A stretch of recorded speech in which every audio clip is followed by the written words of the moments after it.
నా కాలంలోనా? నా కాలంలో నా చూపు పడ్డవాడు పెళ్ళాలతో కాపు ఎవరు చేశాడే? పెళ్ళాలు పుట్టింటికి మొగుళ్ళు మనింటికి రామం దాడే కదూ. కలెక్టర్ అయినా నా చూపు పడిందంటే సందకాడికి వెళ్ళా బిళ్ళా బండ్రతంతో సహా స్కీల్లో నిలబడాల్సిందే. ఏమే నేనంటే నీ కంటికి విసాయించలేదు.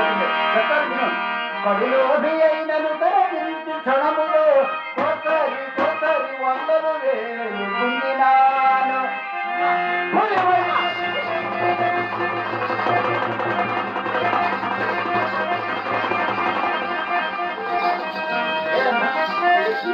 ఏదమ్మా? అమ్మా ఇందాక నువ్వు ఇక్కడ పూలేనా? అందుకే నాకు భయం వేసింది. ఏందమ్మా నేను పులి అనగానే భయపడ్డా. పూలంటే భయం కాలేదు. అయినా అడవుల్లో తిరిగే పుల్లు ఇక్కడికి ఎందుకు వస్తాయి? ఇంకేమమ్మా? ఈ రాజకీయ పుల్లమ్మ. రాజకీయ పుల్ల అబ్బా వాడితో మనకొద్దాం. అవునమ్మా కాల పరిస్థితి బాగలేదమ్మా. వాడి జోలే మనకొద్దాం. మన ఇలా కూడా పులి వంటి వాడైనా పూటల కుక్కలు వేసి వాటిక కట్టినాను. కోటీశ్వరుడైనా ఎంతటి కోటీశ్వరుడైనా బొమ్మములో కాడిన పటీలు వేసి విడచినాను. పరమ నైతికుడైనా పరమ నైతికులంటే నిత్యము జపదపములు చేయించు మెడలో రుద్రాక్షమాలను ధరించి వీధుల రేసులు రాసేవాళ్ళని పరమ నైతికుడు అని అంటారు. తెలుసులేమ్మా. అలాంటి వారు మన ఇంటికి ఎందుకు వస్తారమ్మా? రోజు పిచ్చిదాన్ని ఇప్పుడు యాభై ఎక్కువ ఉంది వాళ్ళకేనమ్మా. వాళ్ళకేనా? పరమ నైతికుడైన పరదీసి చెప్పమ్మా. ఏం చెప్పేదిలమ్మా నువ్వు నా కన్నా కూతురు అయిపోయావు. నీ ముందు చెప్పడానికి శిక్షేస్తుంది. అమ్మా నాకు చెప్పడానికి చెప్పమ్మా. చెప్పమంటావు?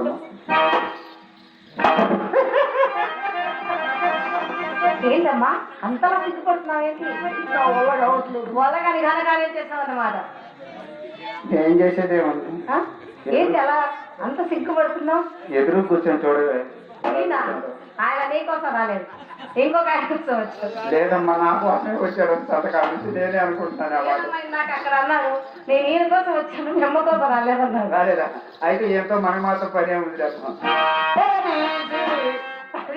నోటలు పెట్టి తినిపించినారు. ఏమైందమ్మా? పెట్టాం ఆయన అలా తిన్నాడు. ఏమి ఈ కనకం వేపిని చక్కెర పొంగలి అన్నట్టు ఆహా ఊహని అరచేతులు వేసుకొని అలా నాకునే వాళ్ళమ్మా. అలాగా? అవునమ్మా. పదవి కోసం పాపులు అయినా పైన సీటు దొరికేవి కానీ ఈ కనకం పక్కన చోటు మాత్రం దొరికేది కాదు. మన ఇంటికి వచ్చే కస్టమర్స్ ఎలాంటి వారు అనుకుంటున్నాం? రాజులు, రారాజులు, విటులు, విటాగ్రతలు, కోటీశ్వరులు, డాక్టర్లు, యాక్టర్లు, డైరెక్టర్లు, ఓనర్లు, కేనర్లు, డ్రైవర్లు. కొత్తగా రిలీజ్ అయిన సినిమా కన్నా ఇంటర్వ్యూలు ఉందా కానీ నా గదికి ఇంటర్వ్యూలే లేదు. అలా సంపాదించానమ్మా. అమ్మా అంత సంపాదించానంటున్నావు కదా, నేను పెట్టడానికి మన ఇంత పూచిక పుల్లైనను లేదు. ఆ దరిద్ర ధర్మంతా ఏం చేసావమ్మా? అదేనమ్మా నా వల్ల జరిగిన పెద్ద పొరపాటు. ఏంటి? ఒకప్పుడు నాకు ఒక పోకర సన్యాసి ఉండేవాడమ్మా. వాడు ఒక లోపల సన్యాసిని తెచ్చి వీడు పెద్ద కోడి శ్రేణి పరిచయం చేశాడు. అమ్మా వాడు గంట గంటకు ముస్తపోయి పోటు పోటు డ్రెస్ మార్చి మన ఇంటి చుట్టూ తిరిగేవాడు. కానీ అన్నాళ్ళు ₹1 అన్న జారిని ఇచ్చేవాడు కాదే. అంతా ఒకేసారి ఇద్దాం నేను అదే అనుకున్నా. ఇచ్చాడా? తీరా ఊళ్ళోకి వెళ్ళి ఇచ్చారైతే అప్పుడు తెలిసిందే వాడు అసలు సంగతి. ఏమనమ్మా? వాడు ఒక ఇస్త్రీ షాప్ ఆపరేటర్ అని. ఊళ్ళో వాళ్ళ గొడ్డలు వేసుకుని ఊపిరాడుకుని మన ఇంటి చుట్టూ తిరుగుతున్నాడు అని. అమ్మా అయినా నేను వాడికే సాల్వ్ మాలేనమ్మా. వాడి దగ్గర ఒక కెస్టం మాట్లాడుందమ్మా. అది లాగుడా కూడా వాడికి త్రాగుడు అలవాటు చేయవచ్చు. వాడితో పాటు నువ్వు తాగావా ఏంటమ్మా? తప్పేదేముందమ్మా. వాడనే వాడే. ఏమని? కనకం నువ్వు ముట్టుకుంటేనే నేను ముట్టుకుంటా, నువ్వు తాగితేనే నేను తాగుతానని ముందు వేసి కూర్చునేవాడమ్మా. అవునా? అయితే నువ్వు తాగి ఉంటావు. ముందు 3 రోజుల దగ్గర నుంచే ప్రారంభించాను. తర్వాత వాటర్ దాకా పోయిందమ్మా. పెద్ద పెద్ద సీసాలు దాకా పోయింది. సీసాలు వాళ్ళ దాకా వచ్చిందమ్మా.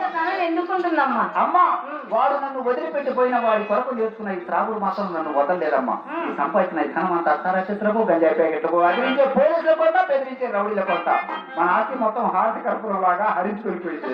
అమ్మా వయసులో ఎంత గడిచినను వార్ధక్యం ఉత్తరికి మన ఇంత కూడు గుడ్డలు ఉండరాదని మన కులమ్మకు శాపం ఉన్నది కదా. ఎవరు చెప్పారు ఆ, ఎవరు? ఎవరు చెప్పారు నీకు? ఆ పక్కకి రామా చెప్పిందా, ఎదురుకి మీనా చెప్పిందా, లేక రంగమన్న రంగనాయ చెప్పింది? ఎవరు చెప్పలేదు నేను. చెప్పే ఉంటారు, ఎందుకంటే మనం బాగా బతుకుతున్నాం. వారు లేకుండా వాళ్ళ కళలో నిప్పులు పోసుకొని చెప్పే అబ్బా, ఉంటారు. చెప్పలేదండి, నమ్మను ఎందుకమ్మా? ఎవరు చెప్పలేదు? ఎవరు చెప్పలేదు. అయితే ఆ శాపం ఇప్పుడు అమల్లో లేదమ్మా. ఎందుచేత? పూర్వపు విటుడు వయసు లాంటి వారకంతను కన్నెత్తన్నా చూసేవాళ్ళు కాదు అప్పటి వారు. మరి ఇప్పటి వారు మరి ఇప్పటి వారు ఉండారమ్మా. ఉన్నారమ్మా. ఏయో జీన్స్ ప్యాంటులట, అబ్బాసు కటింగులట. ఆడదాని ఆకారం కనిపిస్తేనే చాలమ్మా, తెగ సంబరపడిపోయేది.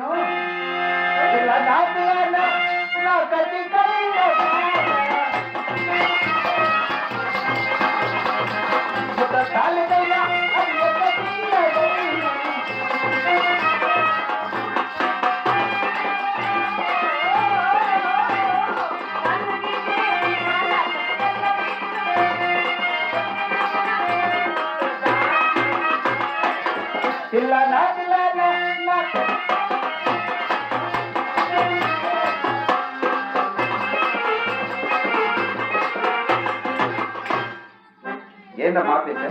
అమ్మా, నీ కాలం ఆగిందిగా. నా కాలం ఆగానే నీ కాలం అయిపోయింది. అంతేగా మరి. నీ కాలం ఏమిట్లమ్మా, హైవే రోడ్డు మీద లారీలు బస్సులైనా అయిపోవాల్సింది. మరి తాళం అంటే ఏమనుకున్నావు? అవునమ్మా, సరిగానమ్మా. ఇంతకు అబ్బాయి అమ్మా? అబ్బాయి ఊరే? అదేనమ్మా, అల్లుడబ్బాయి. ఓహో, భవాని శంకరం గారా?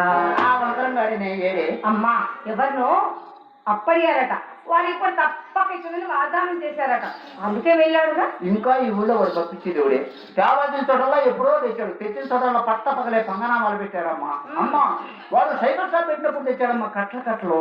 ఆ సైకిల్ అన్ని బావిలో కట్టగలంగా దాని తాలూకు ఒకటి మిగిలింది. ఏంటది? పాత పొమ్మమ్మ. పంపిందుకే పంపించుకుంటావే, నువ్వెదురైనా నేనెదురైనా చిన్నది గేదెదరు అప్పడటం. ఇదంతా నిన్ను చాటు గురించి బోటకు మాట చెప్పి ఆ పూటకు వాడు పప్పం కూడా చేసిన పన్నాగం. నువ్వేమన్నా పని నుంచి ఉన్నప్ప చెబుతావు, వాడు వచ్చే పని చేస్తే చక్కగా వెళ్ళిపోతాడు. మన పని అంతా శనగలు తిని చేతులు కొడుకున్నట్టు ఉండాలి కానీ ఇన్ని దినముల పనితో సవాసం వెళ్తే పదానికి సాగనంపాలి కానీ నీ వల్ల కాస్త నాతో చెప్పు. క్షణంలో శంకరగిరి మాన్యాలు పట్టించకపోతే నా పేరు అర్థమే కాదు. నీ శక్తి నాకు తెలియదా? నేడో రేపో నేను చెప్పేదని కానీ నువ్వు ఊరికే ఉండమ్మా. ఏమని చెప్తావమ్మా? ఏమండి శంకరం గారు, డబ్బుంటే మీ ఇంటికే వెళ్ళిపోండి, డబ్బు లేకుంటే మా ఇంటికి రండి. అమ్మా, డబ్బులు లేకుండా వాడు మన ఇంటికి ఎందుకే? మనం చేస్తాం మొత్తం డబ్బు కోసమేనమ్మా. అబ్బబ్బబ్బా, పొరపాటు పడ్డానమ్మా. నువ్వు చెప్పమని చెప్పనా? ఏమండి శంకరం గారు, వంకరం గారు, డబ్బుంటే మా ఇంటికి రండి, లేకపోతే మీ ఇంటికి వెళ్ళిపోండి అని మా అమ్మ చెప్పమని చెబుతాను. అవునులేమ్మా, నేను చెప్పన్నాను కాబట్టి చెబుతావు, లేకపోతే నువ్వు ఎదురు చెబుతావే. వాడు సామానుడు కాదే, పెద్దవాడు అంటే వాడే. అమ్మో అమ్మో అమ్మో, నా కూతురికి ఏం మందు పెట్టాడో ఏమో, మనసు మొత్తం వాడి మీదనే ఉంది. ఏంటమ్మా మందు మాట్లాడుతున్నావు? ఇంకేడు మందులో 60 రూపాయలు అమ్మాల్సింది 160 రూపాయలకు అమ్ముతున్నాడు. దాని గురించి మనకు వద్దులేమ్మా. సరే, నువ్వు వాడుకొని పాడుకోమ్మ, వాడుకుంటే నేను తర్వాత చూసుకుంటాను. ముఖ్యంగా చెప్పాల్సిన మాట వచ్చింది. ఏంటమ్మా? అదేనమ్మా, మన ఊళ్ళో పెద్ద సుబ్బారావు గారు లేరు? ఆయన పోయారా? లేదమ్మా, వాళ్ళ అబ్బాయి చిన్న సుబ్బారావు గారు. ఈయన పోయారా? ఆయన ఆయన పోయిన తర్వాత మన ఇద్దరిని మాత్రం చేసేదే ఉంది. మరి హఠాత్తుగా సుబ్బారావు వచ్చింటేటమ్మా? జాగ్రత్తగా వినమ్మా. పెద్ద సుబ్బారావు గారు అబ్బాయి చిన్న సుబ్బారావు గారు ఈ పూట మన వీధిన 4-5 మార్లు తిరిగినాడు. అమ్మా అమ్మా, ఆయనకు అదేమైనా జబ్బేమోనమ్మా? మన ఇళ్ళకి వచ్చే వాళ్ళందరికీ ఏ జబ్బు ఆయనకు ఆ చెప్పాను. ఏంటి ఆ జబ్బు? చెప్తాను వినమ్మా. రోగము పుట్టని వాడు,